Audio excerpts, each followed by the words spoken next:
Julia Greely is known in Denver as the Angel of Charity. She was born into slavery in Missouri and was a victim of injustice.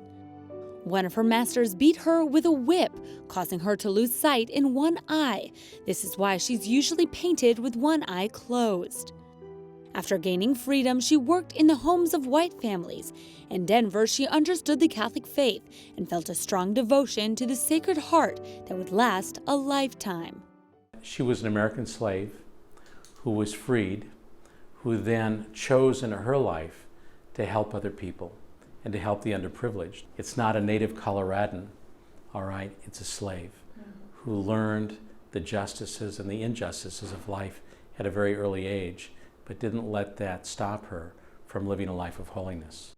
Each month, she visited the Denver Fire Department to tell them about the Sacred Heart. She brought them rosaries and taught them prayers, even though she hadn't received any training. The other thing that's interesting, she couldn't read or write. Okay? So when you think about the saints in the church, we read what they wrote, okay? And that sort of thing. The only thing that we have of hers is an X on a property deed that someone gave her. So there's nothing that ever written down about her. Yet, when she died, she collapsed in church because she went to Mass every day. She received communion every day. She collapsed in Sacred Heart Church and was brought to a nearby house where she died the next day. Her body was, after her death, lied and stayed at the church for about 5 hours. And hundreds of people in Denver came to view her, the rich and the poor.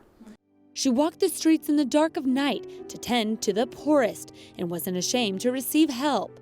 When they exhumed her corpse, they discovered she had suffered rheumatoid arthritis in every bone of her body and had only 6 teeth, yet that did not stop her from helping others. This angel of charity has been remembered for what she did, and remembered for what she did. Not the fact that she was an ex-slave, not a fact that she was black, but a fact that she loved people and she wanted to help them. In 1910, Julia Greely entered the Franciscan order as a layperson and was very active until her death in 1918. The Jesuits from the Sacred Heart Parish in Denver considered her the most enthusiastic promoter of the Sacred Heart.